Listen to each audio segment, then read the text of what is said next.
Hare Krishna, Krishna Krishna, Hare Hare, Hare Rama, Hare Rama, Rama Rama, Hare Hare.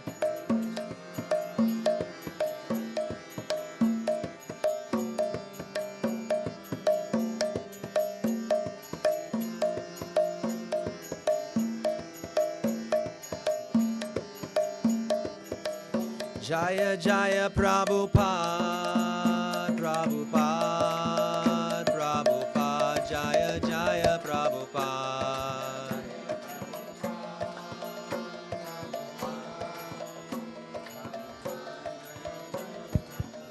Jaya Jaya Prabhupada, Prabhupada, Prabhupada, Jaya Jaya Prabhupada.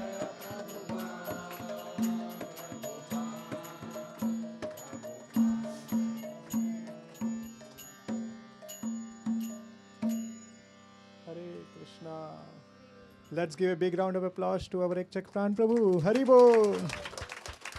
And Vijay Sakha Prabhu for nice Mridanga player. Hari Bol. Thank you. Hare Krishna. We'd like to welcome all of you to the evening program here in Sri Navadip Chandradham. We're very happy and glad that all of you took time, especially in the busy weekday, to come here. And we have very special guest speaker. Before that, if you all like, you can come front. Prabhu, we can remove this so that we have a lot of space. People can come front.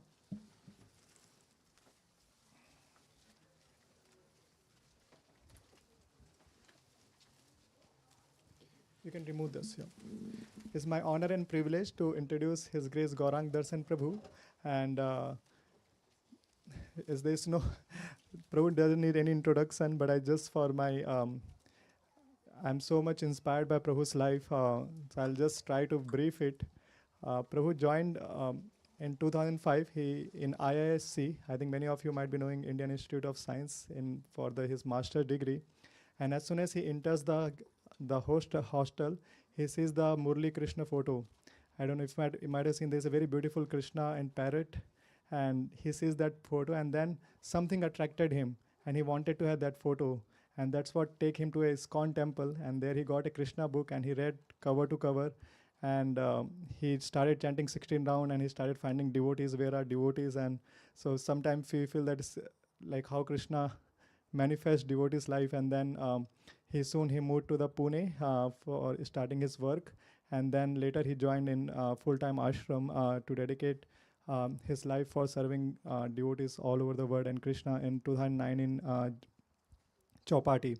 And then I think many of you were in the Gauranga Prabhu's talk, and he was mentioning that how His Holiness Radhanath Swami Maharaj had a vision to develop GEV, and no one wanted to go. So the best person, he found the first batch of the brahmacharis training they were having, and they sent in the GEV as experiment. And that time, now, how many of you have been GEV, Govardhan Eco Village? Okay, nice. Few of you are there. It's a very beautiful place. It's 2 to 3 hours from Mumbai. So I'll request all of you, if any time you go to Mumbai, please visit that place. It's really beautiful. And you'll find it's like a mini replica of Vrindavan. But that time it was like a just stone and nothing. So Prabhu and their team, they were the first batch to go there. And then Gauranga Prabhu saw his dedication, and he asked him to start Bhagavatam classes in 2012. So Prabhu used to give 3 hours morning, 3 hours evening, and then the rest is history. Now Prabhu is, then they established the Bhaktivedanta Vidyapeeth. That is a university to educate in Bhagavad Gita, Srimad Bhagavatam, Chaitanya Charitamrita, and now there are so many online classes, so people are taking advantage from all over the world. And Prabhu is a dean there in Bhaktivedanta Vidyapeeth. And after that, 2015, I think Prabhu's So one thing I deeply inspired by Prabhu, like how he uses his skills. So Prabhu shared with that even when he was in his college days, everyone used to take his notes because he was so meticulous in making his notes. So same thing when he was started making notes in Bhagavatam, and some Tulsi publisher, they saw his notes and they were so inspired. See, oh, why not you start publishing? And that's what Subodhini came. And then Radhashtami 2015, the first time the started Subodhini to publish. And now it's so worldwide famous to get more knowledge. So I'll anyhow at end I'll describe more, and I'll start Prabhu to I'll request. Let's have a big Hari Bol and welcome to for Prabhu. Hare Krishna, Hari Bol, Hari Bol, Hari Bol.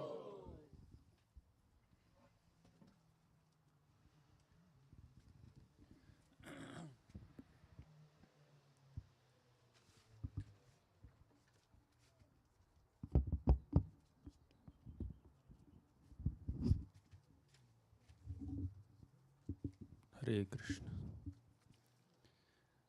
Om Namo Bhagavate Vasudevaya.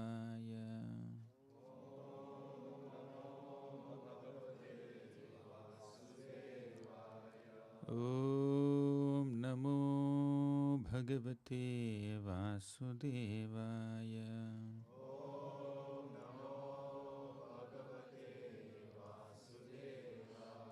Om Namo Bhagavate Vasudevaya.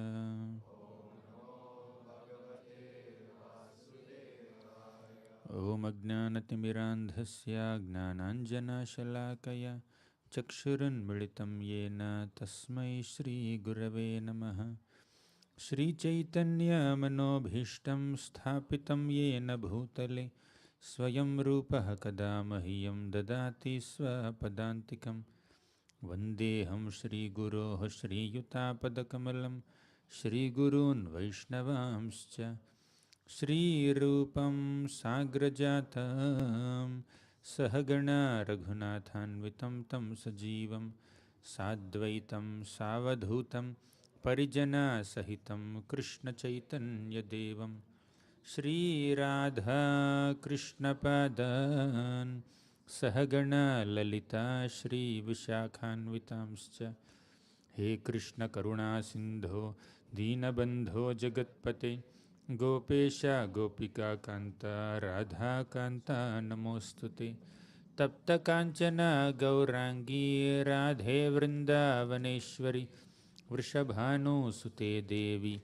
Pranamami Haripriye Vanchakalpatarubhyascha Kripa Sindhubhya Evacha Patitanam Pavanebhyo Vaishnavebhyo Namo Namaha Nama Om Vishnupadaya Krishna Pristhaya Bhutale Srimate Bhaktivedanta Niti Namine Namaste Saraswati Deve Gauravani Pracharini Nirvisesha Sunyavadi Paschatya Deshatarini Jai Sri Krishna Chaitanya Prabhu Nityananda Shri Advaita Gadadhara Shri Vasadi Gaura Bhakta Vrinda Hare Krishna Krishna Krishna Hare Hare Hare Rama Rama Rama Hare Hare.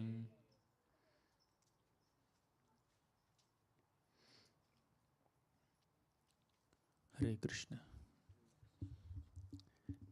My humble obeisances to all the devotees who assembled for today evening's program.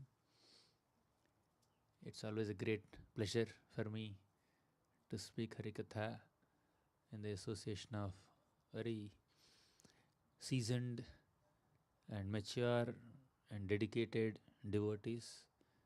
And ISKCON Silicon Valley is a wonderful example of such a dedicated community of devotees. Last year I had this experience of being with all of you for a few days, 4 or 5 days. And this year again we are meeting to discuss some Harikatha. It's always a pleasure, and this is the life of a devotee, a sadhaka. Macchitta madgata prana bodhayantaha parasparam kathayantascha mam nityam tushyanti charamanti cha. Devotees are those individuals who gather together to enlighten each other on the glories of Lord Krishna. Bodhayantaha parasparam. Kathayantascha mam nityam. It's a regular affair, not once in a while. On a regular basis, they come together to discuss about Lord Krishna. Tushyanticha, ramanticha, with great happiness, with great satisfaction, with great enthusiasm, they discuss Krishna Katha. To the degree we are hungry, to that degree we digest the food that we eat. Similarly, to the degree we are eager to hear, to that degree we can digest Krishna Katha. We can assimilate Krishna Katha. Otherwise, it's just a chunk of information. We may be aware of certain facts and figures and some historical narrations, but for us to actually absorb the messages of Srimad Bhagavatam and Bhagavad Gita, for us to actually assimilate them, absorb them, internalize them, realize them, we need to apply them. And when we are hearing Krishna Katha, we should look forward to apply the principles of Harikatha. We are here not to just gather some information, but to actually experience the transformation that happens by sincerely hearing Krishna's descriptions of Krishna's Nama, Rupa, Guna, Leela. Kunti Maharani says, Shrinvanti gayanti granantya bhikshnasah smaranti nandanti tavehitam janah tayeva pashyantya chirena tavakam bhava pravaho paramam padambujam. Shrinvanti, devotees hear about Krishna. Gayanti, they sing the glories of Krishna. Grananti abhikshnasaha, constantly they try to accept these messages into their hearts and try to put them in practice. Smaranti, they also remember the Lord. Nandanti tava ihitam janaha, they also take great pleasure when other devotees are glorifying Krishna. A devotee is one who takes pleasure in discussing Krishna Katha, in personally glorifying the Lord and worshipping the Lord. And a devotee also takes pleasure when others glorify the Lord, others worship the Lord, others are doing Harikatha. Nandanti tava ihitam janaha. Tayeva pashyanti, only such a devotee can see the Lord. Tayeva pashyanti achirena tavakam. Achirena means very soon. Very soon. We have been spending so many lifetimes, birth and death cycle in this material world. But within one lifetime only. You may think, Achirena, very soon? What does it mean? I have been chanting since 10 years or 20 years. Still, I could not see the lotus feet of Krishna. On the scale of eternity, one lifetime is just like this. On the scale of eternity, already we have gone through hundreds and thousands and millions of lifetimes without Hari, without Krishna. Now just one more lifetime is not a big thing, right?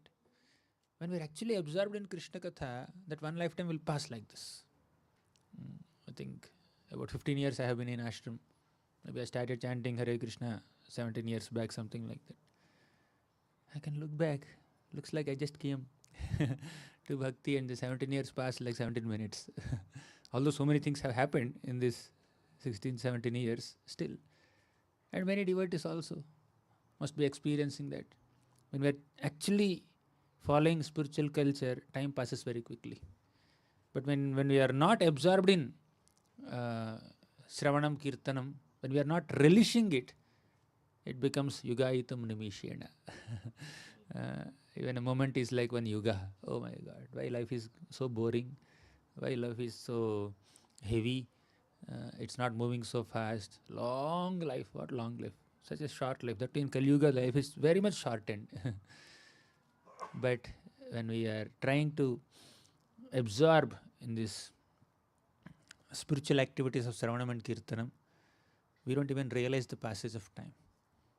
Tayeva pashyanti achirena tavakam bhava pravaho paramam padambujam. One will be able to cross over this ocean of material existence, bhava pravaha, the flow of the material modes is overwhelming us. We will be able to overcome it and attain the lotus feet of Krishna by hearing, by chanting. So this is how one needs to mold one's life in such a way that one gets time to hear Krishna Katha. Hearing Krishna Katha in the association of devotees is the greatest fortune that a soul can ever aspire for. Even after getting the darshan of the Supreme Lord, after doing so much of tapasya, several great souls, several great devotees like Dhruva Maharaj, Prahlad Maharaj, Prithu Maharaj, even Lord Shiva, many such great exalted devotees there saying, "Oh Lord, I don't want anything else. All I want is an opportunity to hear Krishna Katha in the association of your sincere devotees." Yavat maya sprushta bhramama iha karma bhi tavat bhavat prasanganam sangasyanno bhave bhave. Yavat maya sprushta, because of the influence of Maya, bhramama iha karma bhi, may we wander in this material existence because of our karma, because of our fruitive baggage. Tavat bhavat prasanganam, but although we are transmigrating from one body to another body, one life to another life, because of our karma, we want one boon. What is that? Tavat bhavat prasanganam. We want the association of your devotees. Sangasyano bhave bhave. Because in the association of devotees, there is constant glorification of Lord Hari, Lord Krishna.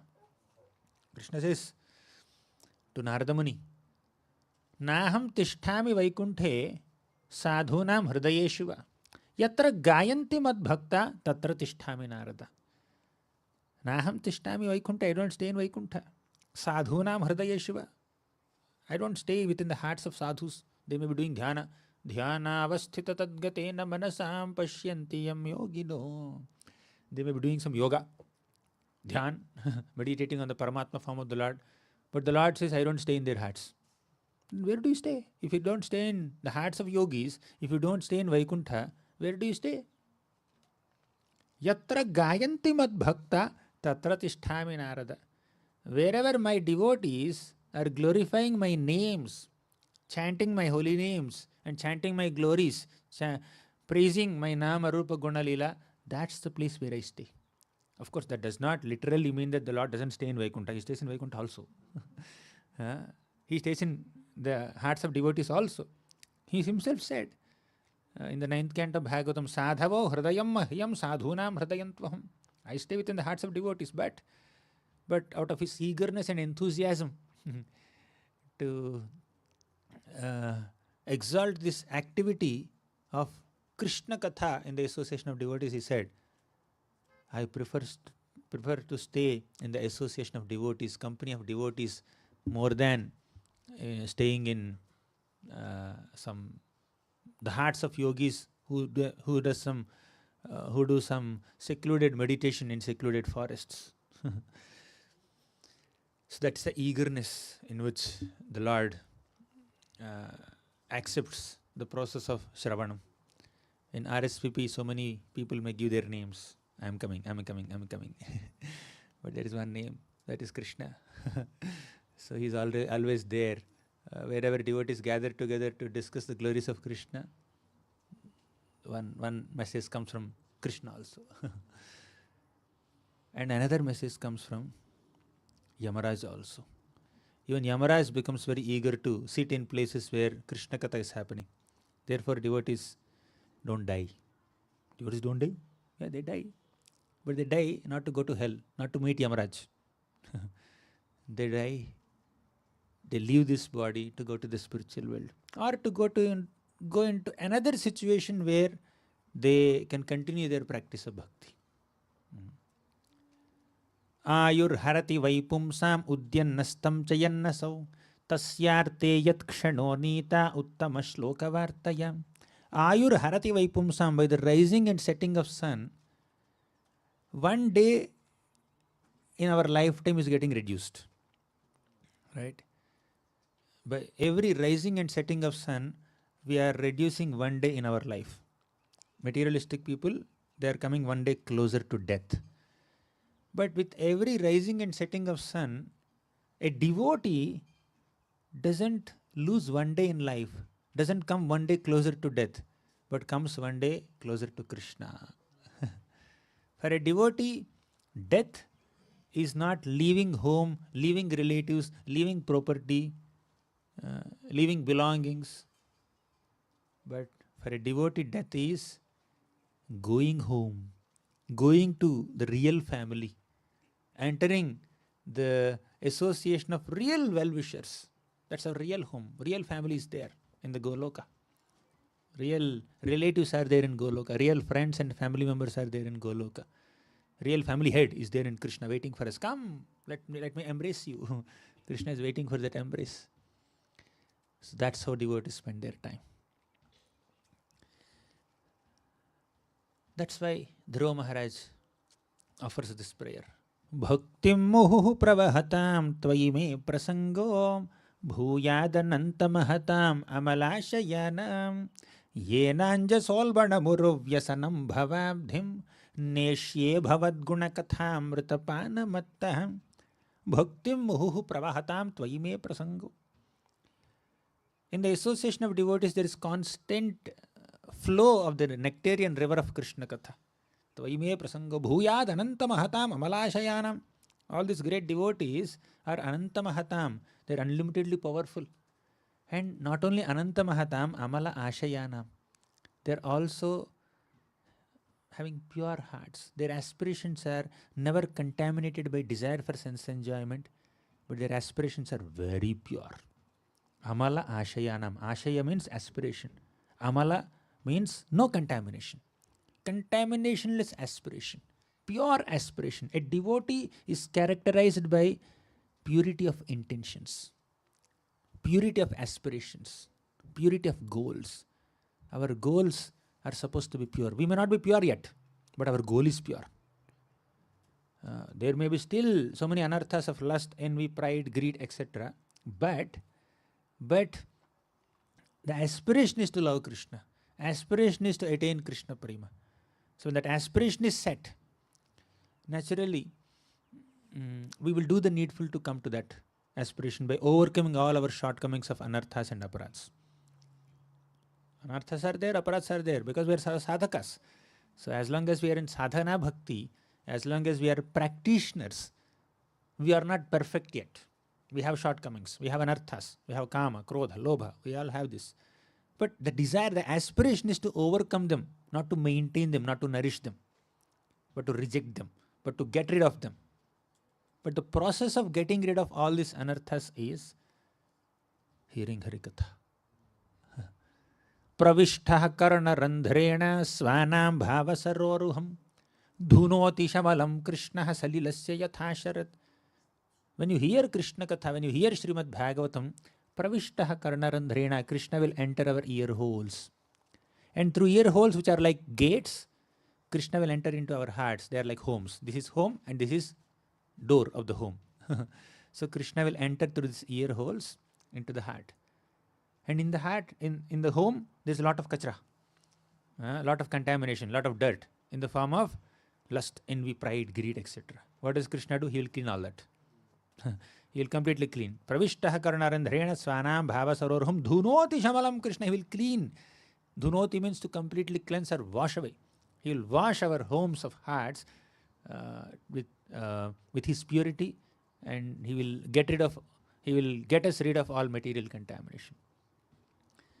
That's the power of hearing Harikatha. We may be thinking, my bhakti is not so steady. How many of you think that your chanting or your hearing or your devotional service is not that steady? Anyone here? Anyone feels that not yet steady? Unsteady bhakti is anishtita bhakti. But how many of you know the process of making it steady? Very simple. All of you know. All of us know. Nashta prayeshu abhadreshu nityam bhagavata sevaya bhagavatyuttama shloke bhaktir bhavati naishtiki. Bhaktir bhavati naishtiki. Our anishtita bhakti will become nishtita bhakti. Our unsteady practice of devotional service will become very steady and consistent and regular, absorbed, committed practice of bhakti. By what? Nityam bhagavata sevaya.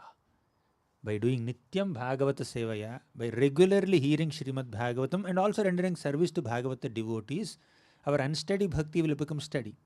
How does hearing Bhagavatam make this transition? Convert our unsteady bhakti into steady bhakti Because the reason for unsteady bhakti is anarthas, lust, envy, pride, greed. But the process of destroying those anarthas is hearing Bhagavatam. We just discussed it. Parvishtah karnarandhrena swana bhavasaroruham. When you do Nityam Bhagavata Sevaya, when you regularly hear Bhagavatam, then Krishna will enter our ear holes and he will clean all the anarthas within our hearts. Then our bhakti will become very steady. The solution is very simple. But we need to be a little more consistent. By regularly hearing Srimad Bhagavatam, we will be able to make our practice of bhakti more steady. We'll come closer to perfection. But even Bhagavatam 4th canto says, Vina harer guna piyusha panat, means you mold your life in such a way that without hearing Harikatha on a regular basis, you can't stay calmly, peacefully. You become restless. You are thinking that my bhakti is unsteady. Actually, you should become unsteady without hearing Krishna Katha. Then you'll become steady. Today I didn't hear anything. Today I didn't read anything. Today I didn't chant properly. So you should become restless. Oh my God. Days passing, 3 o'clock, 4 o'clock, 7 o'clock, 10 o'clock in the night. My rounds are not complete. I did not read anything. I did not hear anything. We should become restless. We should become anxious and eager and excited to hear the glories of Lord Hari.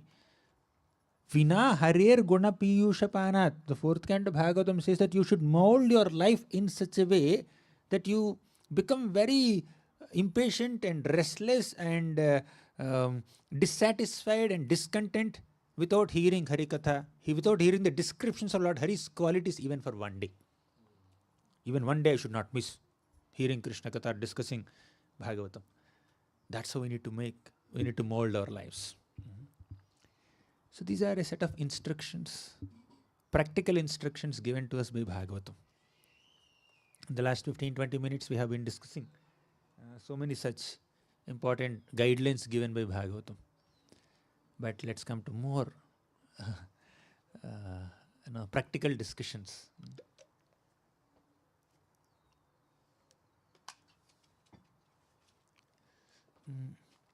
I was asked to speak on how to balance our professional life or academic life or practical life with our spiritual life. Let me not keep any suspense. Let me just directly come to the point. Okay. For a devotee, there is no difference between material life and spiritual life. For a devotee, there is only one life, spiritual life. There is no material life. Okay. Even if a devotee is sleeping in the night, that is devotional service. Devotee is eating, that is devotional service. Devotee is bathing, devotional service. Devotee is working, earning money, getting livelihood, that's devotional service. Our activities for self-preservation will not keep us out of the realm of pure bhakti. That's what Rupa Goswami says in Bhakti Rasamrita Sindhu. Anyabhilashita sunyam gnana karmadyanavritam anukulyena krishnanu shilanam bhakti ruttama. Anya abhilashita sunyam.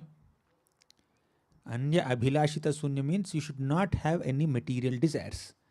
Not that you should not have any desires at all. You can have desires, but they should not be unfavorable to bhakti. That's why the word comes anukulyena. Anukulyena krishnanu shilanam. For us to peacefully chant Hare Krishna, peacefully practice bhakti, you need some home, right?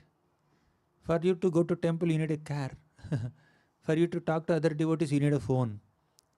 For you to travel to holy dhams of Vrindavan, Mayapur, you need some money to book flight tickets. Right? So to do all these angas of bhakti, for worshipping the deities, you need some budget. You need to make garlands, you need to purchase flowers. So you need some budget to worship the Lord also. So to do any limb of devotional service, Panchanga Bhakti, take the 5 prominent limbs. To follow all these limbs, you need some peace of mind and some facility where you can practice all these limbs in a peaceful way. For that you need some money. You need to manage your livelihood. We are not like old sages who would just give up everything and enter the forest, live in a cave, or make some small hut with some straw and some bamboo sticks available in the forest and sit there and do their nirjan bhajan, their own chanting in secluded forests, right? They are totally detached. What will they eat? Most of the times they don't eat only. If at all they are hungry, they will go and then pluck some fruits and roots and then they will eat that. So we are not living like that, right? It's not practical for an average Kali Yuga being to live like that. So for us, let us be practical. We need to earn livelihood. We need to work outside. We need to earn money and then practice devotional service. There are very few people, maybe not 1% of people may choose to live in the renounced order, but most people are supposed to be in a family setup and then practice devotional service. Srimad Bhagavatam is filled with devotees who are part of families and rendering devotional service. Ambarish Maharaj, Prithu Maharaj, Dhruva Maharaj, Uttanpad Maharaj, Priyavrat Maharaj, then who else? Bharat Maharaj, Parikshit Maharaj, Yudhishthir Maharaj, all the Pandavas, they're all Grhastha devotees. And there's one Brahmachari, Narada Muni, who comes in every canto. How many Narada Muni category people are there in Bhagavatam? Most people are Ambarish Maharaj category, Yudhishthir Maharaj category, Vaishnavas. And actually speaking, this Brahmachari and Sannyasi lives, renounced order, is not that natural for a soul. A soul by default is a family member, not a renunciant. These are like ashrams created in this material world. In the spiritual world, in Golaka, who is a sannyasi? Tell me. Who is a brahmachari? Tell me. All gopas and gopis and all of them are like family, Krishna's family, right? So this is there just for all practical purposes in this life, where a conditioned soul who appears as a human being shouldn't get overly engrossed in material relationships. Therefore, some brahmachari life is there in the beginning, so that you practice some austerities, practice some sense control, mind control, self-control, live with meager facilities in a forest, in a gurukul, so that brahmachari ashram is there. Once the training is over, they graduate to Grhastha ashram. So they lead Grhastha ashram with proper responsibility, taking care of the family members and children and raising them in a Krishna conscious way. That's a service. What is Grhastha ashram? Giving birth to children is basically giving an opportunity to another conditioned soul to practice devotional service and attain the lotus feet of Krishna. In the previous creation, some souls have not taken the opportunity of human life or bhakti yoga, and they did not perfect Krishna consciousness. Such people entered into Mahavishnu's body again. And when Mahavishnu breathed out, all these people again took birth in various species. Right? They entered this material universe when he breathed out. So within this universe, Brahma is given the project of creation. And Brahma appointed some Prajapatis and Manus and sages to get married and increase the population of the universe and give birth to so many species, especially human species. So this whole process of creation or procreation or reproduction or creating different species, especially human species, is meant for the purpose of giving an opportunity to all the conditioned souls, backlog people who failed in the previous creation. They are given another opportunity to take human forms and practice bhakti. So when a soul is invited into a family, that is giving that soul another opportunity to practice bhakti yoga, perfect his life, which he missed in the past life. Okay, now you can go back to Godhead, right? You can try now. So, giving Krishna conscious culture to the younger generation, to the children, and raising them in a Krishna conscious way, and enabling them to go back to Godhead, that's a service. That's a service, and that's the kind of family life which is there in the material world. But apart from doing that service, we also need to spend some time exclusively for our bhakti, right? There is Vanaprastha, sannyas ashrams are there, right? And sannyas is specifically meant to inspire everyone and train them, right? So in this way, different ashrams are set up in this material world. Different varnas are there. But these varnas and ashrams are not there in the spiritual world. They are not there. You can't see people of different ashrams. Everybody in the spiritual world, Goloka is a family man. You don't see brahmacharis there in Vaikuntha. You don't see sannyasis in Vaikuntha. You don't see vanaprasthas in Vaikuntha. Everybody is a family member of Lord Vishnu. In Goloka, everybody is a family member of Lord Krishna.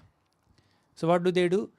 Vaimanika salalanas shashvad gayanti yatra shamalaha kshapanani bhartuhu antarjalenu vikasan madhumadhavinam gandhena khandita dhiyopyanilam kshipantaha vaimanika salalana. In the spiritual world in Vaikuntha, there are vimanas. There are so many beautiful airplanes. Salalana. In these airplanes, all the Vishnu Parshadas, Vishnu Dutas, they are along with their consorts. Salalana, they are their consorts. And what do while traveling in their private airplanes along with their wives? Gayanti. They are constantly singing the glories of the Lord without any distractions, without any desire for sense gratification. Yat sankulam haripadanati matra drishtair vaiduryamarakata hemamayair vimanaihi. Yesham bruhatkati tatasmita shobhimukhya krishnatmanam naraja adadhurutsmayadhyaihi. Yat sankulam haripadanati matra drishtair. All these great devotees, their whole focus is only there on the lotus feet of Lord Hari. Haripadanati matra drishtair. Vaidurya marakata hema mayir vimanaihi. Although they are traveling in golden airplanes which are nicely bedecked with precious gems like laps lazuli and Vaidurya marakata gems, blue stones, green stones, yellow stones. And they have very close association of the opposite gender. There is intimate association with the opposite gender, but there is no desire for sense gratification. Why?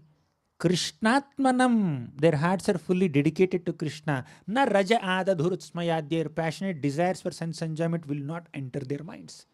Krishnatmanam na raja adadhurutsmayad. In the Vaikuntha there is family life.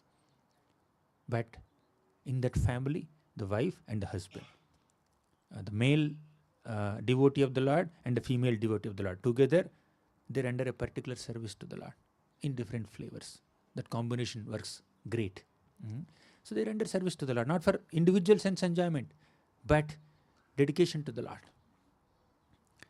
In this way, for a soul, being a family member is very natural constitutional position.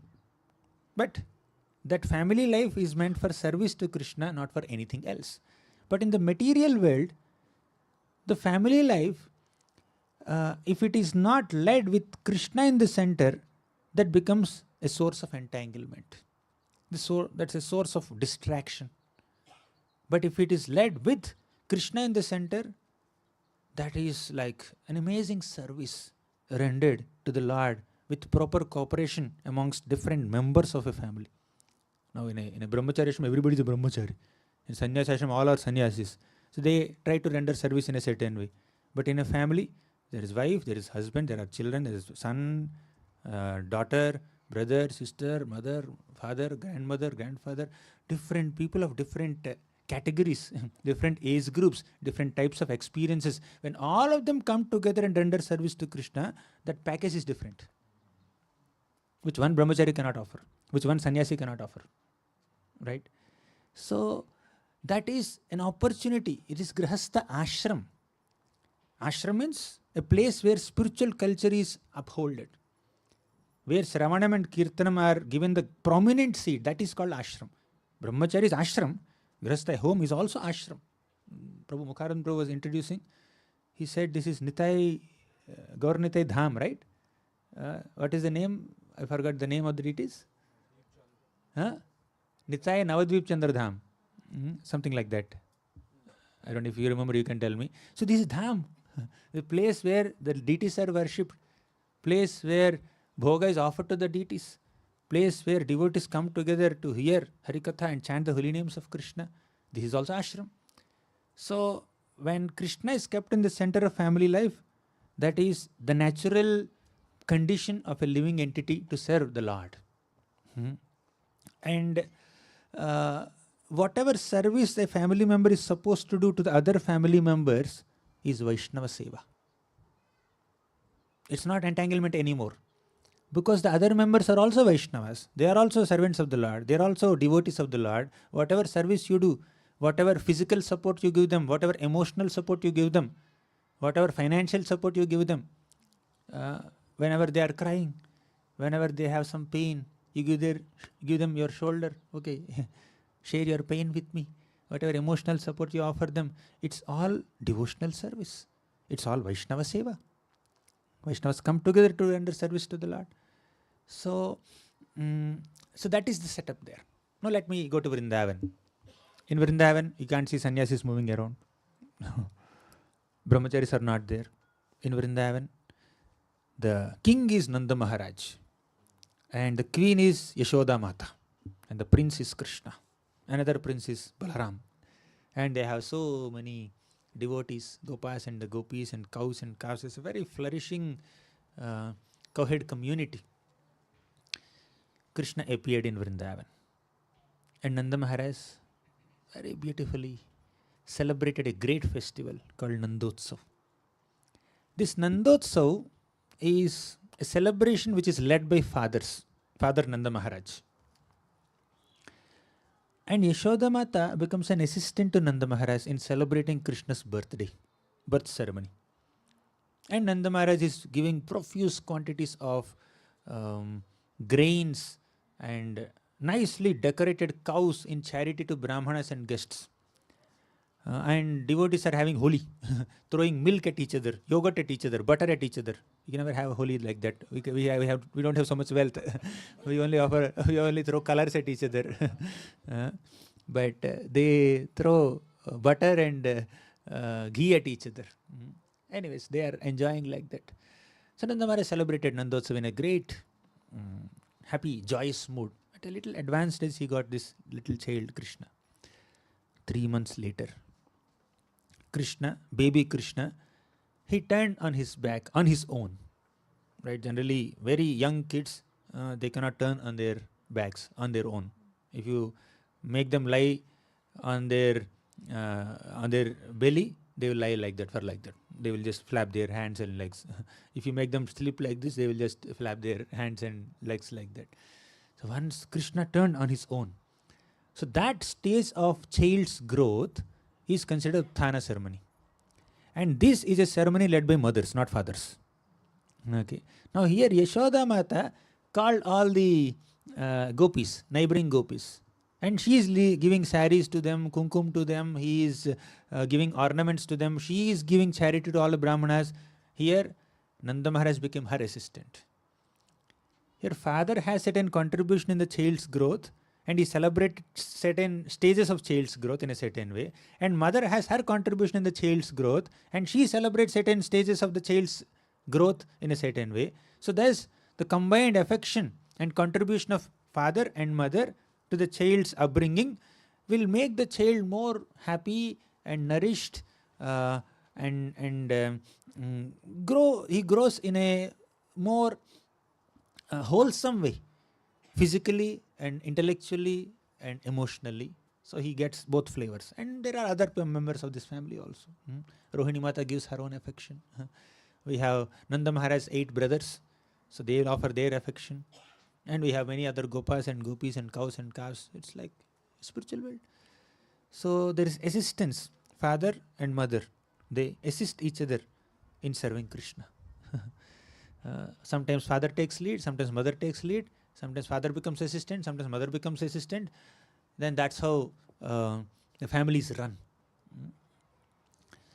Now, if you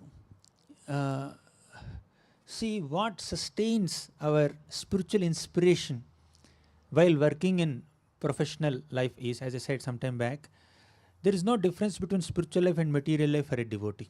Both are same. Whatever you are doing for your self-preservation is also part of devotional service, provided the commitment is towards bhakti. Okay, let me just speak 3 things. First thing is self-preservation. In this self-preservation term, the word self refers to the body. Okay, so self, there are two kinds of self. One is self, one self is body, one self is soul. So when you say self-preservation, we need to endeavor to earn our livelihood. We need to get some money, earn something to survive in this world. For that, we need to work under somebody, right? So that is self-preservation. But there is another thing called self-realization. What is the real self? One self is the body, yes. Like along with the body, we have so many identities like man, woman, Indian, American. I'm a professor, I'm a doctor, I'm a student, I'm an actor, I'm this, I'm that. So many designations we have. I'm an IT professional, I'm a data science expert, or I'm a, the new narratives are, I'm YouTube influencer, I'm life coach, so Instagrammer, right? There are multiple new professions coming up. What will you become? I'll become a life coach. Life did not even start, but they want to become life coach. That's where they want to pursue their career. I'll read all self-help books. I'll become a life coach. That's what the younger generation is saying now. Influencer. So whatever it may be, we need something to earn. We need something to survive in this world. That is called self-preservation. But what is the real self? Jivera Swarupohai Krishnera Nitya Das. We are all servants of Krishna. Mama Ivamsho Jiva Loke Jiva Bhuta Sanatana. We are all amshas of Krishna. As amshas of Krishna, our job is to serve Krishna. As servants of Krishna, our eternal dharma is to be engaged in his service constantly, isn't it? So that is called self-realization. Understand your real spiritual identity and acting according to that spiritual identity as servant of Krishna is called self-realization. So as sadhaka bhaktas, we may realize what is our self intellectually. That is called self-awareness. Self-preservation, many people work for self-preservation, but they don't work for self-realization because there is no self-awareness, right? When there is self-awareness, what is the real self? That is soul. A temporary self is the body, but the real self is the soul. That is called self-awareness. With complete self-awareness, you work for self-preservation and you endeavor for self-realization. But most people in this world work only for self-preservation. They don't endeavor for self-realization because they don't have self-awareness. But as devotees, we study Shastra to become more and more aware of the self. Once you have self-awareness, what is my true identity? Then you work for self-preservation to maintain yourself on this material plane, and you endeavor for self-realization to ultimately go to the spiritual world. That's the purpose of human life, and specifically that's the purpose of spiritual life in this material world for all human beings, for sadhakas, right? Three things: self-awareness, self-preservation, and self-realization. So once you have complete self-awareness by studying Shastra nicely, all your self-preservation attempts merge with self-realization attempts. Therefore, there is no material life and spiritual life. Most of the time, self-preservation is on material plane, self-realization is spiritual plane. It is self-awareness that brings them together. The more you are aware of yourself by doing Machitta Madgata Prana Bodhayantaha Parasparam, by hearing Harikatha, by doing Nityam Bhagavata Sevaya, your self-preservation and self-realization attempts merge with each other. You are working in office 8 hours in a day, 9 to 5. That also becomes part of bhakti. Because you need money to serve Krishna, to maintain yourself. You are maintaining yourself, your body for what? To serve Krishna. You are purchasing flowers for what? To offer to Krishna. To purchasing food for what? To offer to Krishna and eat Krishna prasadam to get service to serve Krishna, isn't it? Therefore, your earning money becomes a part of bhakti. For a pujari to go out and then pluck flowers and offer to Krishna, that service. Similarly, for a professional to go outside and then work in the outside world and come back and use the money to offer to Krishna, that is also bhakti. So for a devotee, there is no material life. There is only spiritual life. However, when we are actually working for self-preservation, we consciously or unconsciously become unaware of our real selves. Does it happen to you? The self-awareness will just go in the background. Only self-preservation comes in the foreground. Self-awareness will go in the background, and self-realization nowhere to be seen. Right? So we need to be constantly aware of the self. That's why Nityam Bhagavat Seva is important. Balance means you have two things, you have to balance them. If there's only one thing, there is no balance. Right? If there is only one thing, where is balance there? Materially and spiritually, both are same. So therefore, there is no balancing act there for a exalted devotee who works on the platform of self-awareness. Right? But for someone who is not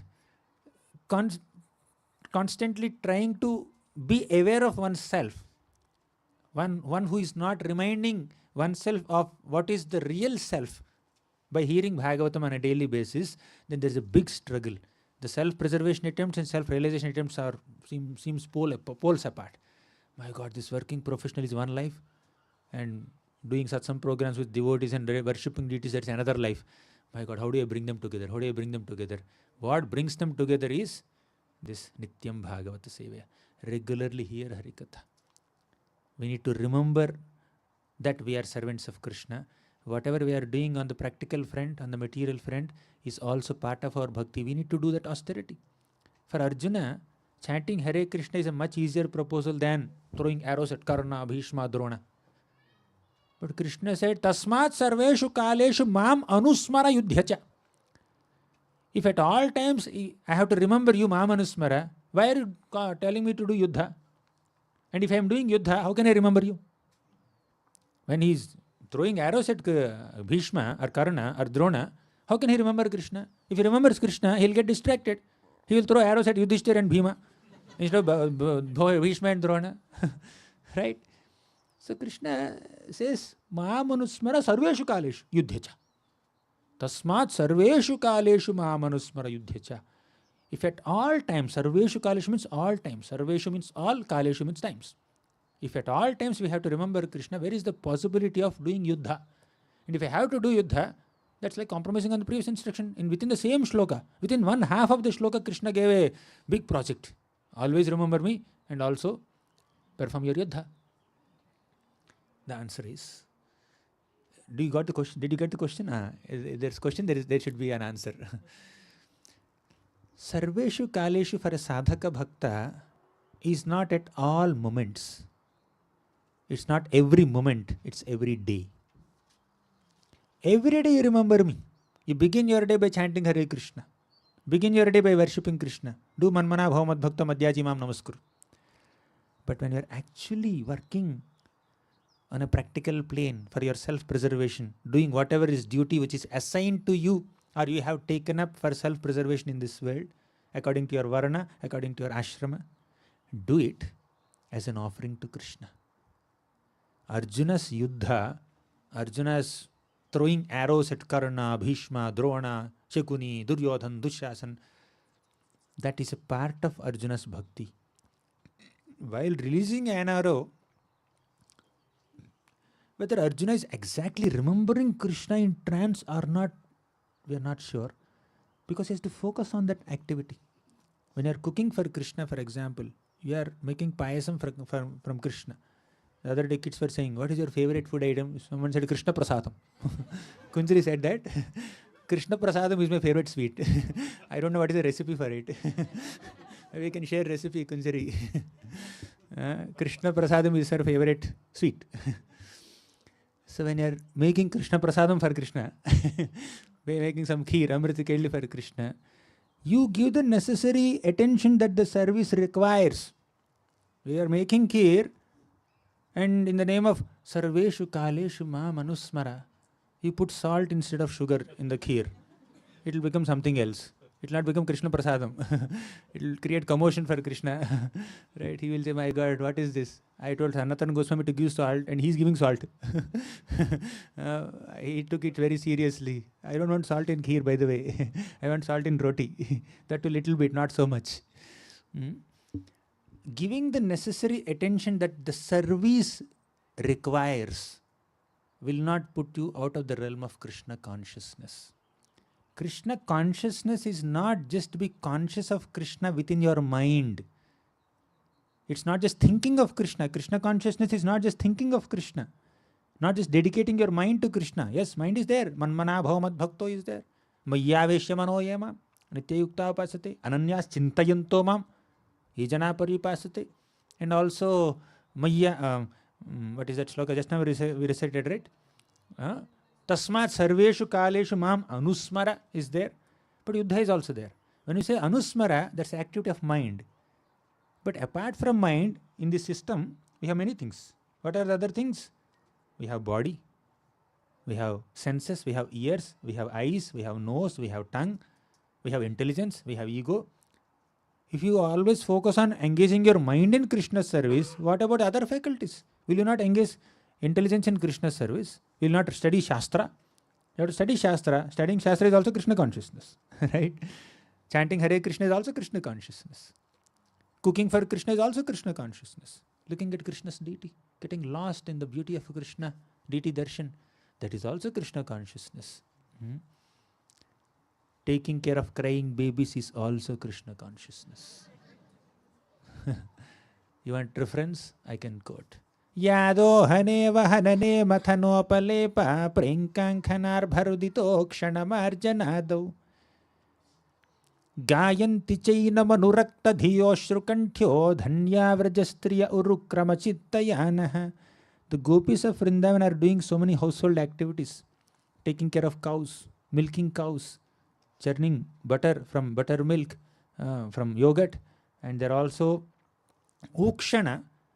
They are sprinkling water in their courtyards. Arbharudita, when the babies are crying, they are taking care of the crying babies. Gopis of Vrindavan are doing this. And while doing so, Gayanti Chaina Manurakta Dheyo Shrukantyo, they are glorifying Krishna. When a Krishna conscious mother or a Krishna conscious father tries to pacify a baby who is crying, they'll say, oh Krishna, Krishna. They will chant the holy names of Krishna, Radharani, and then make the child pacify. To distract the child, they will offer Krishna Prasadam, garland to the baby. To pacify the child, they will show Krishna's photo to the baby. Okay, you see Radharani's photo, then you be pacified. You see what she's wearing, what he's wearing, what Krishna is wearing. That's how the pacification happens. Even taking care of crying babies is also Krishna conscious activity for the gopis of Vrindavan. Even doing jhadu pocha is Krishna conscious activity. Krishna consciousness is not just to be conscious of Krishna within the mind. Krishna consciousness is to be conscious of Krishna by engaging your senses in Krishna's service, engaging your intelligence in Krishna's service. Most importantly, engaging your ego in Krishna's service. How do you engage your ego in Krishna's service? What is ego? A sense of identity. You identify yourself as servant of Krishna, not master, proprietor, controller, enjoyer, not some boss, not with all the designations in the corporate world, not with all the designations that we have in this material world. We may be some senior manager in a company, but we may do that on the practical front. Like Arjuna is a Kshatriya. Arjuna is a warrior. Arjuna has so many military certificates. That is his identity externally. But the real identity of Arjuna is not Kshatriya. He is the servant of Krishna. Initially Arjuna said, I will not fight. Then Krishna said, you are a Kshatriya, you should fight. Oh, yes, I will fight. Arjuna did not just remember that I am a Kshatriya, therefore we agreed to fight. Arjuna remembered that he is a servant of Krishna. My fighting is a service to Krishna. Krishna descended on this planet to do what? Paritranaya sadhunam vinashaya cha dushkrutam dharma samsthapanarthaya. To protect the righteous, to punish the vicious, and to establish dharma is the duty, is the mission of Krishna in this world. When Arjuna is contributing to that mission by fighting in Kurukshetra war, that is bhakti, that is devotional service, isn't it? That's devotional service. It's not Kshatriya dharma, it is Bhagavata dharma, it is bhakti. Arjuna's fighting is bhakti. That's why Krishna said, Tasmat sarveshu kaleshu mamanusmara yudhyacha. That yuddha is also bhakti. Killing, bhakti. Violence, bhakti. Throwing arrows, bhakti. Using gadas. Bhima is doing, that is also bhakti. So when we have this Krishna conscious outlook, where we understand that every activity that we are doing is a part of my devotional service unto Krishna, there is no difference between material life and spiritual life. Material life and spiritual life both are same for a devotee. Self-preservation and self-realization both are same. Self-preservation is required for self-realization. Without self-preservation, without you don't eat food properly. I am not body, I am soul. So I will not eat. I will not bathe. If you don't bathe, you can't even enter the altar. How will you serve Krishna? How will you dress the deities of Krishna? So taking bath is also there. What is Krishna consciousness in taking bath? You, while taking bath, you remember Krishna. Then that is Krishna consciousness. You start singing some shloka. You recite some shloka or you sing some song. Jaya Radha Madhava. Then you put something on your head. You chant so many rounds on your beads, 16 rounds. But you can chant 1 or 2 rounds while taking bath also. Don't count them into part of 16. I completed 2 rounds while taking bath, okay? Don't say that. I counted also, by the way. Every mug that is putting on my head is like chanting 3 mantras. I know that. Count. I put 33 mugs on my head. So you can do some extra chanting while taking bath. Chanting while cooking. But not while not chanting to compromise cooking. Cooking will continue. Whatever focus is required to do that activity, just give that much concentration, that much attention you should give to that activity. That is Krishna consciousness. Yashoda Mata is conscious of Krishna while she is churning buttermilk for Krishna. Kshaumam va sahapruthukatate bibhrati sutranadham. Her mind is thinking of Krishna. Her mouth, her tongue is singing the glories of Krishna. And she is meticulously offering her service to Krishna. She says, my maid servants, they burn their milk. They don't know how to create butter. That's why my son is going to different homes and stealing butter. Because my maid servants are not providing quality butter to Krishna. This time I will make on this Diwali day. Out of a stubbornness born out of her Vatsalya Prema, Yashodamata thought that only I can make the best quality butter for Krishna, no one else. Mothers can have that pride, by the way. It's not pride. It is. You cannot say she has to be humble. You can't say that to Mother Yashoda. Yes, she is top ranker and she can feel that also. And that's completely spiritual also. So she was thinking. And meanwhile Krishna came. When you're eager to serve Krishna, Krishna becomes eager to receive your service. So Krishna came and sat on her lap. She did not even pick up Krishna. Her lap is Krishna's property. She did not say, Idam asanam Krishnaya namaha, come and sit in my lap, ring bell. She doesn't have to do all that. Krishna just climbs on her lap. He goes and holds the churning rod and churning has to stop and Yashoda has to give attention. Your exclusive attention is to me. Mam chayo avyabhicharena bhakti yogena sevati. Ananyasyantayanto mam yajanaha paryupasate. Sarumi. So he climbs on her lap and she starts feeding her milk to Krishna. Then what happens? Yashodamata is absorbed in her devotional service of feeding her milk to Krishna. Torrents of milk are coming out from her body like raining clouds. And Krishna, like a chataka bird, is taking that milk. Such an absorption in feeding milk to her baby. But she is conscious of the Padmagandha milk which is spilling over in the kitchen. If she is really absorbed in this seva, how could he even notice? How much sound does boiling milk make? Milk is boiling and it spills over. So how much sound does it make? And if you are conversing with someone, how many times you must have wasted some milk by not noticing it? I think all the cooks know here. But Yashoda Mata, being so absorbed in her Vatsalya Prema towards Krishna, while feeding motherly milk to Krishna, she is still aware of the Padmagandha milk there. And she kept Krishna aside and ran into the kitchen. Was she distracted? Was she like us? While chanting, we check Facebook updates and WhatsApp messages, right? Was she like that? She's not like that. Sometimes we are conversing with someone, it happens with me. Some message comes, I just see, okay, fine. Both are happening. Multitasking. Was she into multitasking? But did she not have proper absorption or concentration while feeding milk to Krishna? And on top of it, to save that little 1 liter or 2 liters Padmagandha milk, she has to interrupt her service to Krishna? No, that is important.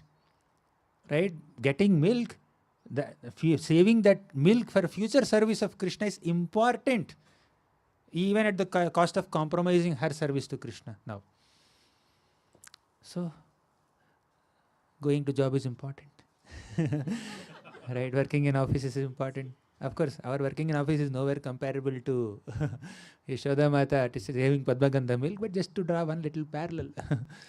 Sometimes we need to do the needful on the practical front also.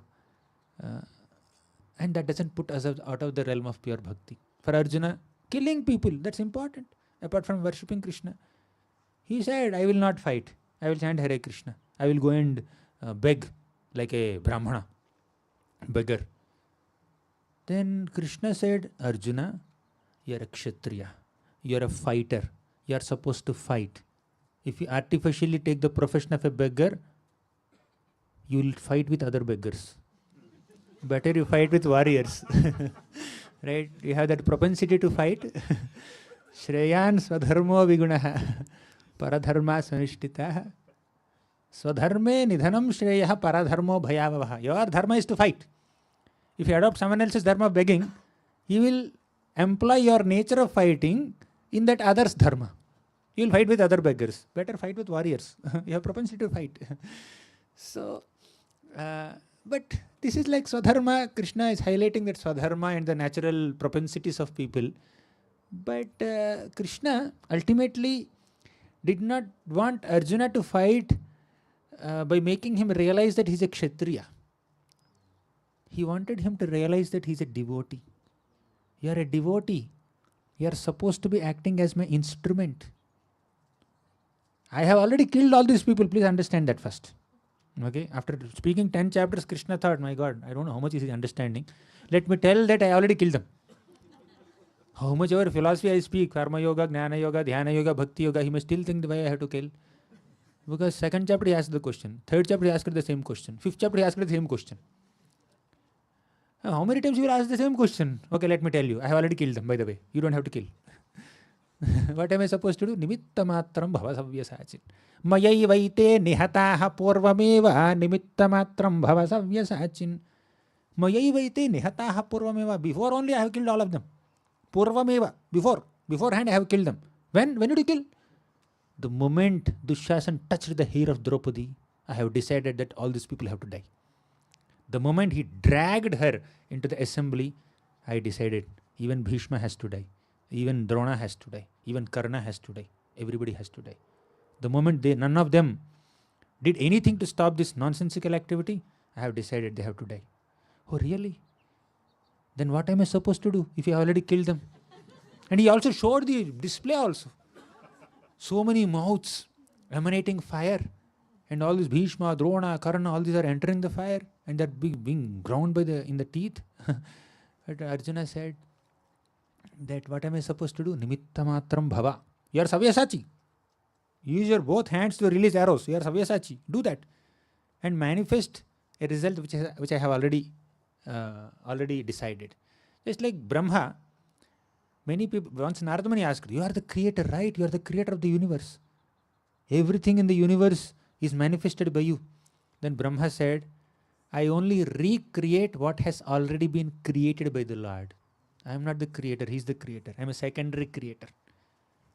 He is the one who is giving me seeds. As a farmer, I am sowing the seeds, providing water, providing fertilizers, plucking weeds, all that I am doing. But I can't create a seed.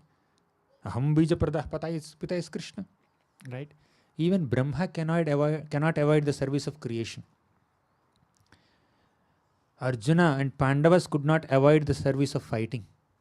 Parikshit Maharaj could not avoid the service of ruling the kingdom and killing Kali or confronting with Kali.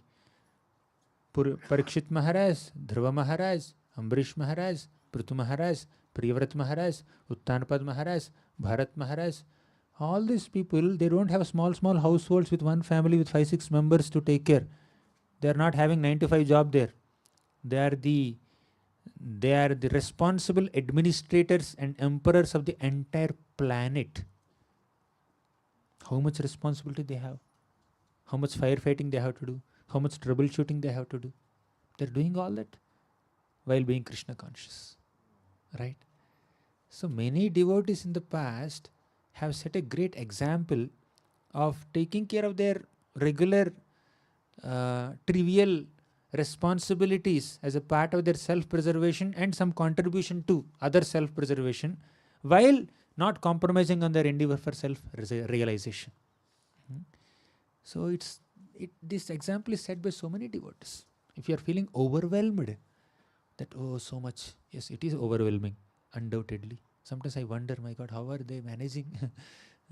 They have their jobs, they have their kids, they have the temple worship, and also some devotees take so much of responsibility in leading the congregation, acting as counselors, mentors, guides. It's like really unimaginable and inconceivable service. But in doing so, we get purified and we get blessings of Krishna. We become objects of Krishna's grace and we contribute to others' lives, not just taking care of our own selves, our bodies. We take care of our souls also. We take care of so many other souls also. That's a wonderful example set by many Vaishnavas, and those who are following in the footsteps of these great Vaishnavas are Mahajans. Bharat Maharaj ruled the planet for hundreds of years. And he retired to practice bhakti alone at Palahashram on the bank of Gandaki river, where there are so many Shaligram Silas. You see. But Bharat Maharaj saw one little deer and he became very compassionate on the deer, because it's natural for a king to show compassion on poor people. Parikshit Maharaj, as soon as he saw this cow and bull being beaten up, being troubled by Kali, personality of Kali, he immediately took up his sword to kill that Kali and protect the cow and bull. So a king has a natural propensity to protect and to punish the miscreants. So Bharat Maharaj, because of his experience of being a king for thousands of years, he took care of the deer. But unfortunately, Bharat Maharaj compromised on his bhakti while maintaining the deer.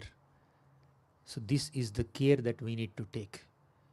While showing some compassion on common people, while doing some bhutadaya, jivadaya, we should not compromise on our own spiritual practices. We will be able to contribute to other spiritual lives or even others' material lives to the degree we are absorbed in our own sadhana, our own spiritual practices. If we compromise on our spiritual practices, all our attempts for self-preservation will become a source of entanglement. But if we compromise on our sadhana, our attempts for self-preservation will become a part of our attempt for self-realization.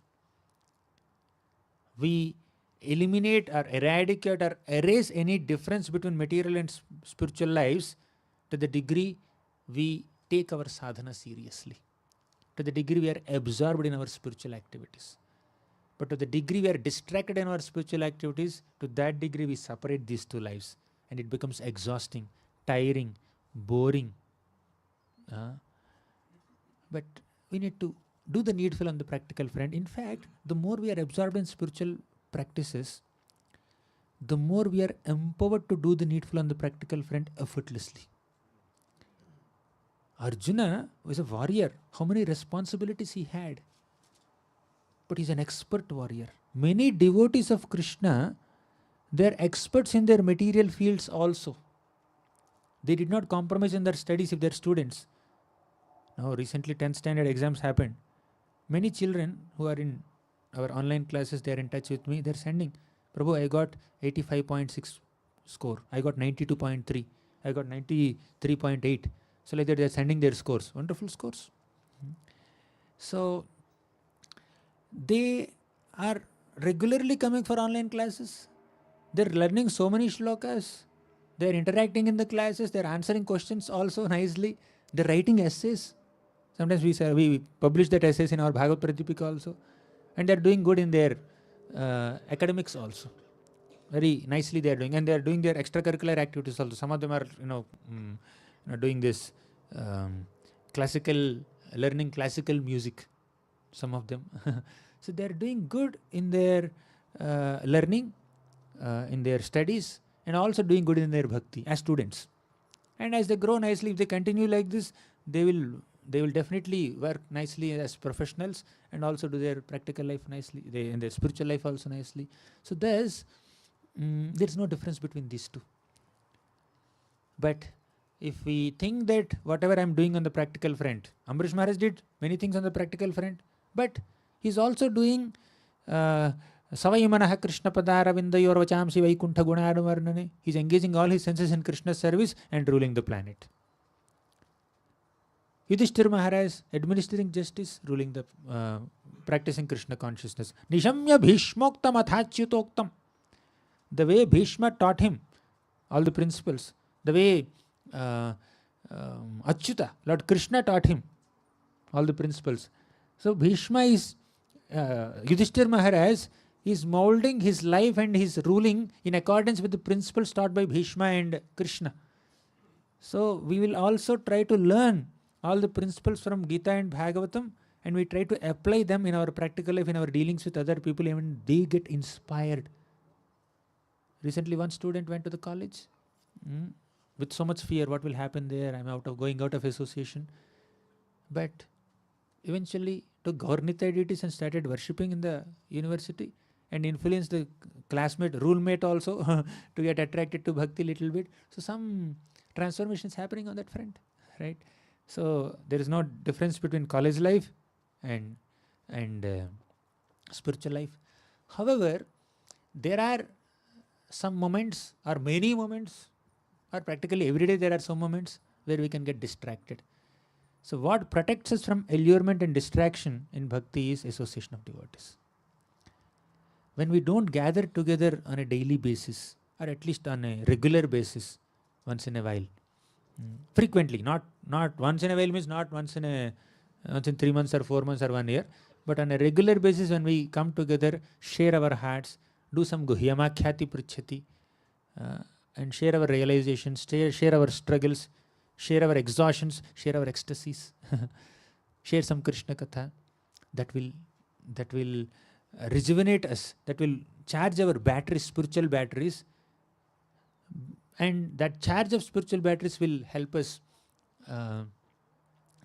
deal with all the struggles that we face in the practical front, in the professional life.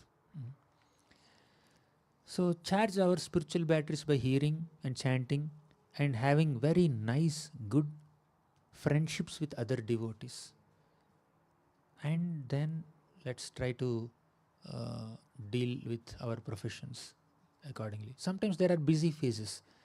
Arjuna had 18 days continuous battle, early morning to late evening, and night is just little time to rejuvenate himself. Sometimes some marathons come. On a typical day, Arjuna had so much sadhana to do, but these 18 days he may just do some little sandhya and then focus on the war throughout. So we need to understand that there are some busy phases in professional life, in our working life. When the child is very young, the parents have to spend more time with the child. When he's little grown up, parents get a lot of time. Okay, they're able to do things on their own. When their baby is very young, then they have to spend more time. So these are inevitable ups and downs. We do the needful. Krishna will give us the ability, He will give us the strength, He will give us that adaptability and malleability and flexibility according to the circumstances. We don't have to blame Krishna. He will give us the strength without any complaints. We have seen many devotees who are flourishing in their professions, in their jobs, in their academics, but while also being absorbed in Harikatha and their sadhana, doing some extra sadhana also, and being very nice with other devotees, and then helping them, doing some guhyamakhyati prichati also. So it is possible. It's not impossible. It may be difficult. It is difficult, but at the same time, it is possible because many devotees have showed it by their example. And one more thing is cultivating detachment is very important. we need to be detached from certain things.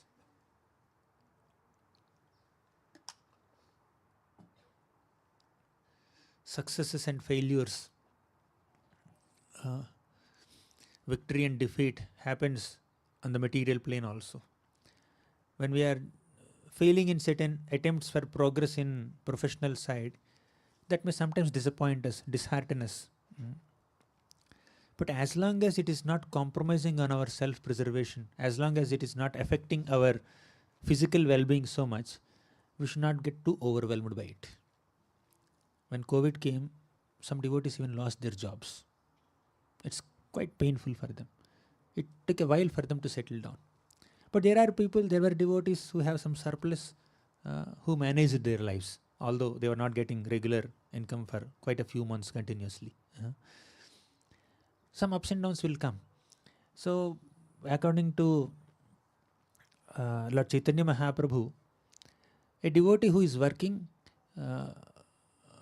in the society, mainstream society, the devotee has to be smart enough to not only earn livelihood just hand to mouth, just whatever is required for maintenance, a devotee should also keep some surplus.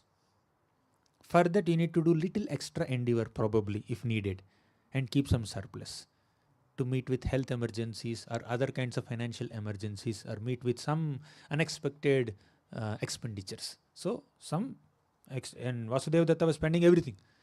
Then Lord Chaitanya Mahaprabhu told Shivananda Sen, you should ensure that his accounts are taken care properly. A sannyasi, Lord Chaitanya Mahaprabhu, why he has to get into the accounts department of this devotee, this Grhastha devotee? Because that's required. Taking care of money, protecting that money, preserving that money for emergency needs, that's required for a householder devotee. And sometimes when we are getting too overwhelmed with issues in profession or in family or in relationships or in health or other things, we feel, I should have become a sannyasi. What am I doing here? When Lord Chaitanya Mahaprabhu was touring South India, one of the initial devotees he met was Kurma Brahman. Kurma Brahman exactly said the same thing. I am unable to handle this Vishaya Taranga. So many waves of material problems are coming, they are overwhelming me. I cannot handle it. Please allow me to come with you. You are going on a tour? How long? Not 1 week, 2 years. 2 years also not fixed. Whatever it may be, I'll come with you. I'll give up this family, this home, this all this stuff. I'll just travel with you. Then Mahaprabhu said, never speak like this. You should never speak like this. What are you supposed to do? Yare dekhe tarakaha Krishna upadesh. Whomever you see, you should speak about Krishna to them. You allow them speak. You personally chant the holy names of Krishna. You read Gita and Bhagavatam, and you also inspire others to chant and hear, and that's how you will protect yourself from Vishaya Taranga.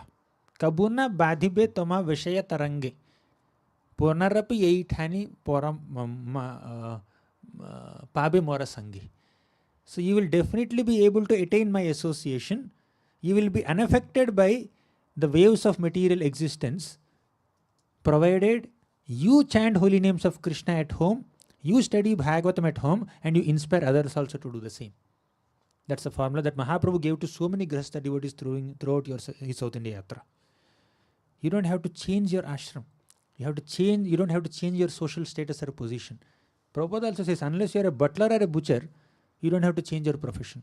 Do the needful. And then focus on your sadhana and try to help others also. You can attain the lotus feet of Krishna. You will definitely be able to reach the lotus feet of Krishna. Mahaprabhu said it. Krishna said it. Many great Mahajans have shown this example. Lord Chaitanya Mahaprabhu tells all the Kulinagram Vasis and all the Navadvip Vasis that you are supposed to go home, take care of your family, and chant the holy names of Krishna. Do Krishna Katha regularly and do Vaishnava Seva. As long as you are doing that, then you will definitely attain me. So there is no compromise. This is the teaching of Lord Chaitanya Mahaprabhu. Mm. This is the teaching of so many great Mahajans who successfully led their spiritual lives while doing the needful on the practical front. Mm. So there are other practical tips. You can just make a schedule properly, prioritize. Morning we were discussing with kids in our class, Mindful Me. So 5-step plan. Kunjari has made 5 steps. You want to show to everyone, Kunjari, your 5 steps? She had made her own 5 steps. List all your tasks. Can you say that? You remember? Say it. Stand up and speak. Mm. First is list your things, right? List your tasks. Second is prioritize. You identify what is important, what is not so important. Okay. So third is set priorities, which is first and which is next, which things have to be done first. Then fourth is divide bigger tasks into small portions. Right? She forgot, no problem. She wrote 2-3 times. Divide bigger things into small portions. Then allocate time for it. Make a schedule and do it. This 5-step plan. Time management, priority management, and attention management. Manage your time. It's not just time management. Manage your priorities also. Which is most priority? Japa, first priority. Sleeping early, getting up early. So these are some small adjustments that we can make to make our schedule less intense, less tiring, less cumbersome, and more effective and more enlivening. Right? So we waste a lot of time in unnecessary conversations, and we may feel that I am not getting sufficient time for bhakti, because a lot of time is just being wasted in many other trivial things. So we need to create time. A person who is a multimillionaire has only 24 hours in a day. A beggar on the street also has 24 hours in a day. A pure devotee has 24 hours in a day. A struggling sadhaka has 24 hours in a day. Mahabhagavad devotee has 24 hours in a day. And Aparadhi also has 24 hours in a day. But it all depends on how they are using their time. What's the time now? 8:30. I think we should stop here. We'll stop here. We'll take some questions. I think I already spoke for more than 1 hour, 1.5 hours. So I hope I didn't waste your time. Whatever came to my mind, I just shared. A few examples from Gita Bhagavatam. Thank you very much. Granthara Srimad Bhagavatam ki jai, Srila Prabhupada ki jai.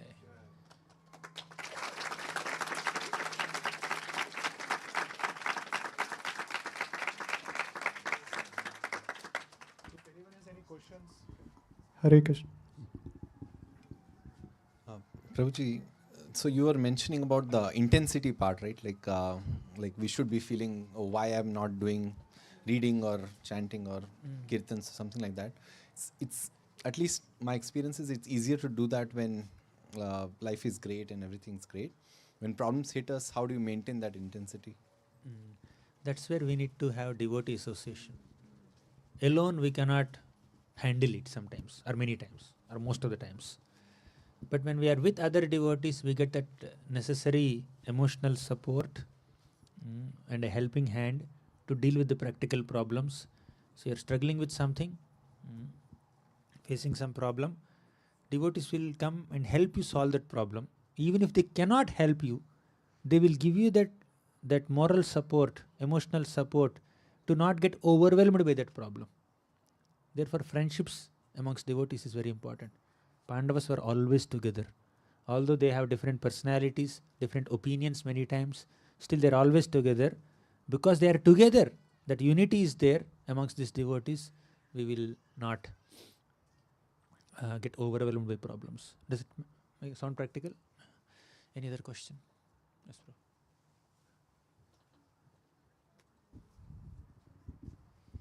Hare Krishna, Prabhu. Thank you so much for the wonderful class. Prabhu, I had one question. So, during the class, you said that a lot of devotees, like we observe, are materially very successful. Like they are exemplary in their jobs or in their studies or academics. So that requires certain level of passion to do whatever they are doing. And at the same time, you said that we should not get over engaged into our jobs or any of these activities. So, Prabhu, how do we find a balance, or how to understand this concept? When somebody is excelling in a field, there's a passion for it, there's a liking for it, there's an absorption in it. At the same time, we have to be detached also. You see, I would say a devotee's expertise in some field is not just a product of the external material nature or swabhava of a devotee, if he's a very exalted devotee. It's their zeal to serve Krishna. It's a part of their service to Krishna. For example, somebody is decorating the deities. You can just put a basic garland, dress, dhoti, kurta, and then little turban. In 2-3 minutes you can finish, and then it's nice darshan. Magic is done. But some people are very artistic. They put so many things on the head. They paint very intricately. They do so many other things on that front because there is zeal to it. There's a passion to it. But all that expertise they have, they're dovetailing in Krishna's service. Now, okay, fine, dressing the deities is fine. That's like core spiritual activity.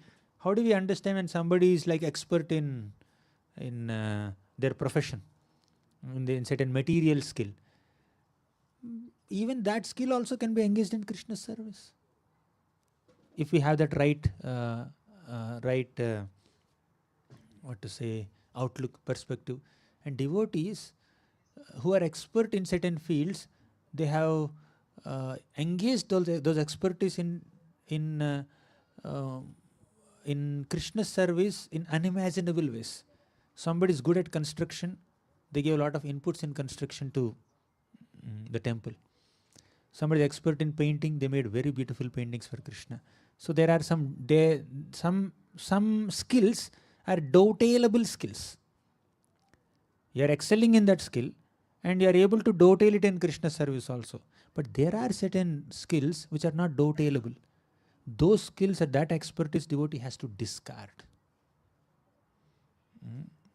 Although somehow because of their karma or whatever, they have some expertise, they have gained some expertise, better to stay away from it, better to discard it, better not to host such a skill within our system if the opportunity to dovetail it in Krishna service is not there anymore and it's entangling us more.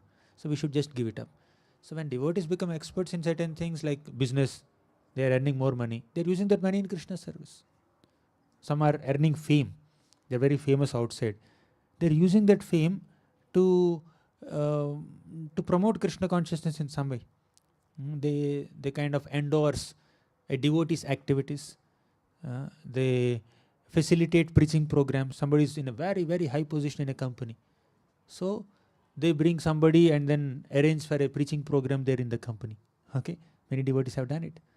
So like that material expertise can be dovetailed in Krishna's service apart from taking care of her self-preservation.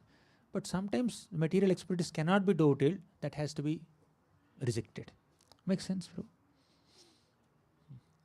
Any other question, comment? Yes, bro.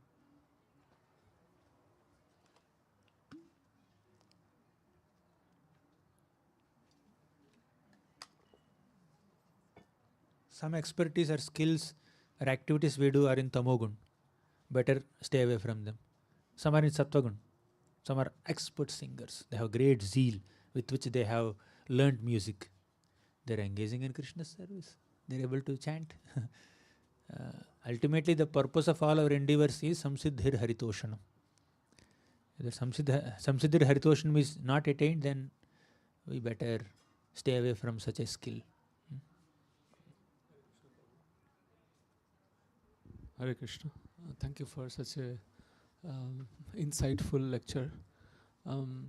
So you said a very important point that the sadhana, how much good our sadhana is, to that extent material becomes spiritual, or let's say seva. And also you gave example of Bharat Maharaj and few others who got deviated. So, and also there are different phases in life as well as time, etc. So, what becomes confusing is how much is too much and how little is too little. Where is the fine line? How do we decide? We need guidance. We need guidance of devotees who are also experts in those fields. We discussed principles in the class, but practically speaking, how much is too much in either accumulating money or exploring an opportunity or developing on some skill? How much is too much? It depends on time, place, circumstances, and the candidates involved. The candidate, for some candidates, it may be entanglement. For some candidates, it's an opportunity for improvement and contribution to Krishna consciousness. For that, we need a customized, personalized guidance from someone who knows you thoroughly, at least knows you decently, reasonably. So they can guide us. Whenever we are going just little sidetrack, we will be brought on track. Like when you are keeping a Google map, when you are driving, the Google map is showing certain path, certain to the destination, and whenever you get distracted from the destination, you just go and take a left turn or right turn. What will the Google map do?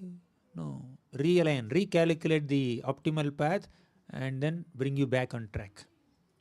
You take this left turn, fine. Go 300 meters like this, 200 meters like this, join the main path. So devotees will just bring us back on path. We need guidance. Just like you are flying kite. So kite is nicely decorating the sky, but someone has to pull the string. Then only kite will fly properly. So whenever the kite is going higher, and if the wind is not favorable there, if there are some other kites there, the possibility of colliding with other kites is there, then the person who is flying the kite will just pull the thread down. There is a big tree, tall tree, and your kite is flying towards the direction. It must stuck in the tree. So the person will just, roll the thread down, pull it down, and then turn it this way. May you fly like this. It's a little clear sky. So we need to give liberty to other devotees to correct us. We should give that liberty to other devotees to correct us.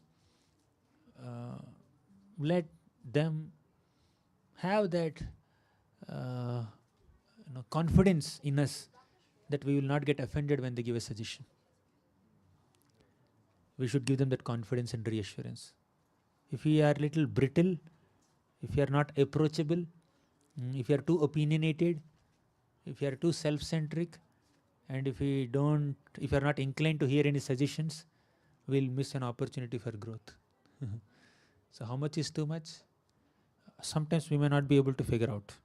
And even if you are able to figure out how much is too much, what's wrong in taking another opinion from another Vaishnava? Take an opinion. Okay, they'll give another perspective, which we must have missed. So individually and collectively, we can come to a proper conclusion. That requires unity amongst devotees, trust amongst devotees, friendship amongst devotees. Make sense, Prabhu? Hare Krishna. Any other question? We'll conclude. One more question, yeah. So especially, this was from yesterday. I was thinking of asking. So yesterday you sang the Gopi Geet in two different ways. You explain every sloka was two meanings, every word. Not every shloka, some shlokas. Some slokas, and especially the ninth one was like three meanings. Kathamritam. So I was just remembering that also Gopal Bhatta Goswami, he used to sing in 5 different meters, Srimad Bhagavatam. Chaitanya Mahaprabhu, he explained in Atmarama verse in 18 different and then 64 different ways. So can you give us some tips how to develop the taste for Bhagavatam? Because obviously you are explaining many different meanings. How to develop taste for Bhagavatam? The only way or the most effective way for developing taste for Bhagavatam is associate with those who have taste. Hear from them. Learn from them. Express your heart to them. First, it all begins with desire. have a desire to develop the taste for Bhagavatam, then go in the company of devotees who have that taste, and the taste is contagious. It's influential. It will like a virus. It will just affect us. If somebody wants COVID virus, they should embrace a COVID patient. If someone wants taste for Bhagavatam, they should embrace a Bhagavata. Okay. Thank you, Hare Krishna. We'll conclude here. Thank you very much. Granthara Srimad Bhagavatam ki jai, Srila Prabhupada ki jai. Hare Krishna. Thank you so much, His Grace Sri Gauranga and Prabhu, for such an enlivening talk. And I'm sure many of us gleaned the very important point on how to balance. And actually, you told in such a practical way. I think is I'm sure everyone loved and got so much out of this talk. So let's give a big Hari Bol for Prabhu. Hari Bol, Hari Bol, Hari Bol. Thank you, Prabhu. You are like a walking Bhagavatam. Everything is just about Krishna. Once I asked Prabhu, what you like most lectures, he told I like most is Krishna Katha. That's what is the anyway. So I am so happy that we could all get your association and got more taste. I'll also like to thank all the volunteers for different services, and especially to our dear Nikhil Prabhu for setting up such a first class. You can see that you see the system behind. It's like itself is like a whole empire for for such a first class broadcast audio system. Where is he, Nikhil Prabhu? Where did he go? Okay. So let's give a big Hari Bol to our Nikhil Prabhu. And it seems Ramani Devi is here too. So, and also I like to thank especially Sukheshwari Mataji for making sure that we got this opportunity to hear this Katha. So let's give a big round of applause to Sukheshwari Mataji for this is tirelessly organizing Prabhu's talk in Bay Area and arranging his schedule and everything. Thank you, Prabhuji. So, and also I'd like to thank all the volunteers who cooked delicious prasad. Anyhow, I think you have to say it's delicious or not, but prasadam is cooked by all the volunteers. So let's give a big round of applause and Hari Bol to the volunteers. So prasadam is served in the backyard. You all can take, and you can be sit here or inside room or wherever you feel comfortable. Thank you once again for coming on this weekday evening. We are so grateful that all of you gave your association, and especially to His Grace Gauranga Dasan Prabhu. Hari Bol.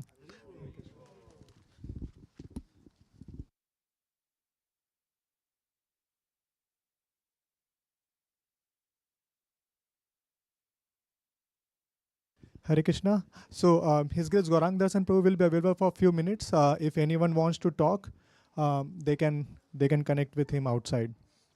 Yeah, you can go outside, and we have his all books Subodhini in the temple.